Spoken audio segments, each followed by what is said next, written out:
Look up at the night sky.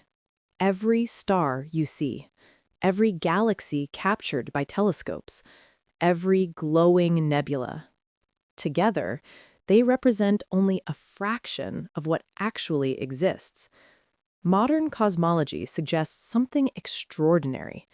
Everything we can see, stars, planets, gas, dust, accounts for only about 5% of the universe.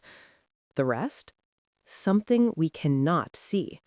Something that does not emit light, does not absorb light, does not reflect light. Yet its gravitational influence appears everywhere. Scientists call it dark matter. But here is the central question. Does dark matter truly exist? Or are we misinterpreting gravity itself? Today, we will examine the evidence, carefully, systematically, and without exaggeration. What do we mean by dark matter? Observable universe contains ordinary matter, also called baryonic matter. This includes atoms made of protons and neutrons, stars and stellar remnants, interstellar gas, planets, galaxies. But when astronomers measure how galaxies move, they repeatedly encounter a discrepancy. The gravitational effects observed cannot be explained by visible matter alone. Dark matter, as currently defined, is a non-luminous form of matter that interacts primarily through gravity and possibly through the weak nuclear force. Important clarification: dark matter is not darkness. It is not empty space. It is not antimatter. It is not dark energy. It is a proposed physical substance inferred from gravitational evidence. The first major clue: galaxy rotation curves. In the 1970s, astronomer Vera Rubin conducted detailed measurements of spiral galaxy rotation.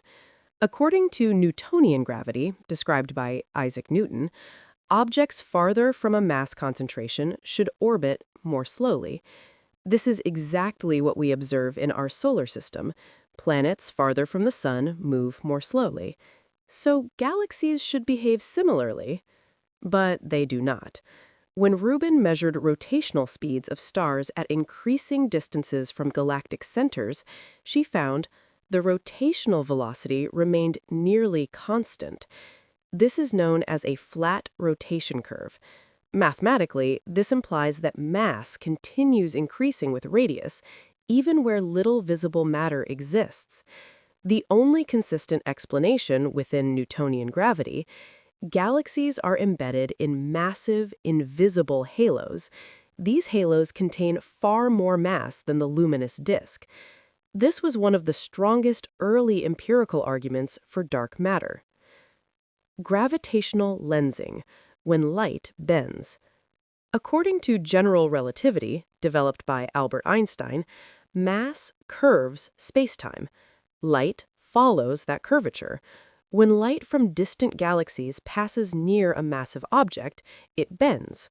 This effect is called gravitational lensing.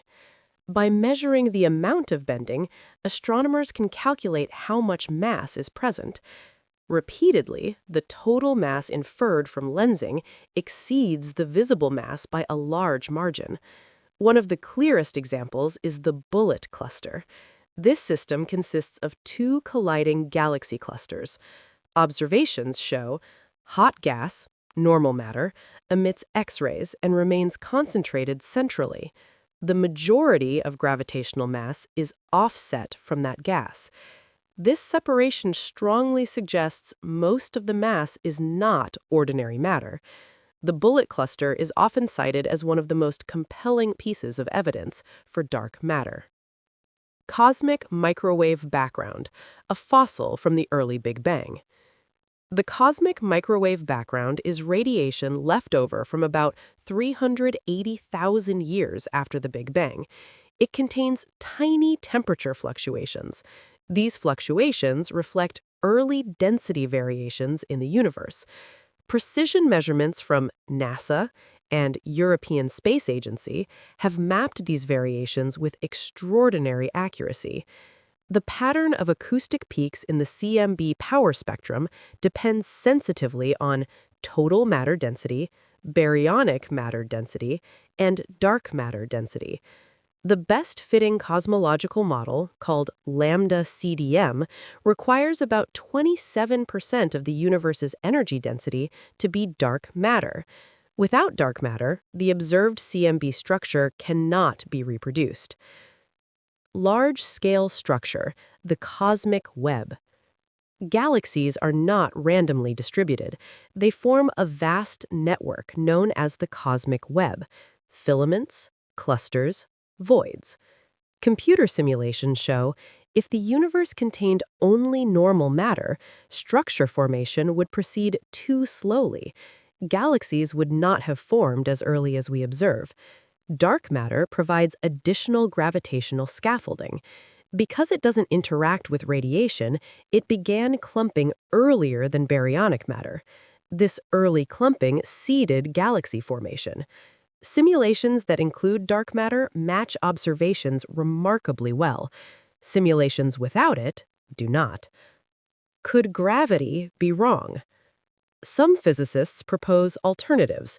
One such theory is MOND, modified Newtonian dynamics. Instead of invoking unseen matter, MOND modifies gravity at very low accelerations. MOND successfully predicts many galaxy rotation curves. However, it struggles with galaxy clusters. It struggles with the bullet cluster. It does not naturally reproduce CMB observations. More advanced relativistic extensions exist, but none match the full range of cosmological evidence as successfully as dark matter. What could dark matter be made of? Dark matter cannot be ordinary gas, we would detect it, stars or black holes in sufficient quantity, neutrinos alone, too light and too fast-moving. Leading particle candidates include WIMPs, weakly interacting massive particles, axions. Experiments at CERN and underground detectors worldwide have searched for direct evidence. So far, no confirmed detection. This is crucial. Dark matter is strongly supported indirectly, but not yet directly observed. At this point, the evidence suggests galaxy rotation curves require unseen mass, gravitational lensing reveals hidden mass, the CMB strongly supports dark matter density, structure formation models depend on it. However, science does not declare certainty without direct detection.